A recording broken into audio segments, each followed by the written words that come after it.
Hi friends, open your class 1 workbook page number 62. आता आपण शिकूया introduction and writing of 61 to 70. ओळख करून घेऊया आणि लिहूया 61 to 70 नंबर्स. सिंपल आहे.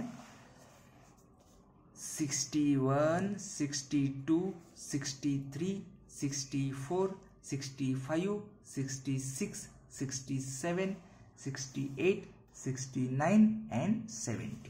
यांचे स्पेलिंग तुम्हाला पाठ असायला हवेत. 60 चं स्पेलिंग ऑलरेडी पाठ केलं, SIXTY 60.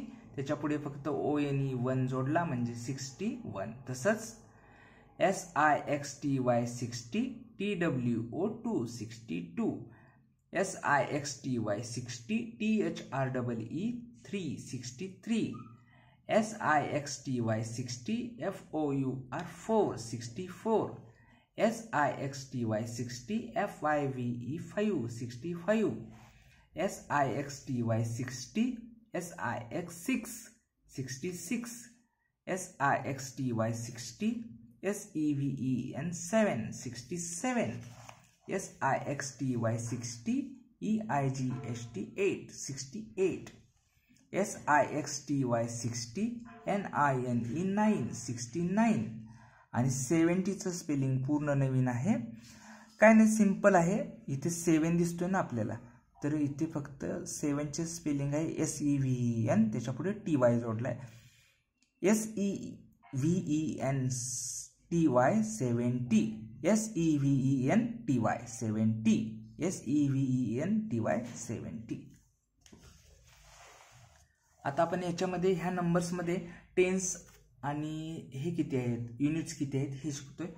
आता 61, आता इथे 61 लिहिला म्हणजे ह्याच्यातलं हा जो नंबर आहे ह्याच्यामध्ये इकडली जी बाजू असते आपली लेफ्ट साईडला जे असतात ते टेन्स असतात. म्हणजे इथे 6 टेन्स आहेत आणि राईट साईडला काय आहे, 1 आहे, म्हणजे 1 युनिट आहे. सिंपल आहे. तर ह्याच्यामध्ये 6 टेन्स अँड 1 युनिट्स असतात, म्हणून इथे 1 2 3 4 5 6 टेन्स काढलेले आहेत आणि 1 युनिट काढलेला आहे. 6 tens and 1 unit is 61. 6 tens and 2 units, 6 tens and 2 units is 62. 6 tens and 3 units is 63. 6 tens and 4 units is 64. 6 tens and 5 units is 65. 6 tens and 6 units is 66. 6 tens and 7 units is 67. 6 tens and 8 units is 68. 6 tens and 9 units is 69. आता इथं 6 tens नाही आहेत. 1 2 3 4 5 6 7 units आहेत. 7 units म्हणजे 70. समजलं? आता इथे काय लिहिलंय, टेल द नंबर, दिसते का, tell the number formed by interchanging the digits of the number 64. म्हणजे 64 हा नंबर इथे दिलाय, तर त्याच्यापासून काय करायचंय, नंबर फॉर्म्ड तयार करायचंय इंटरचेंजिंग द डिजिट्स. म्हणजे ह्याचे डिजिट्स आहेत 6 आणि 4 हे इंटरचेंज करायचे. म्हणजे इथे पहिल्यांदा 6 लिहिलाय आणि नंतर 4 लिहिलंय, तर आपण पहिल्यांदा 4 लिहायचा आणि नंतर 6 लिहायचा, म्हणजे इंटरचेंजिंग केलं आहे. कशाचं, तर डिजिट्सचं.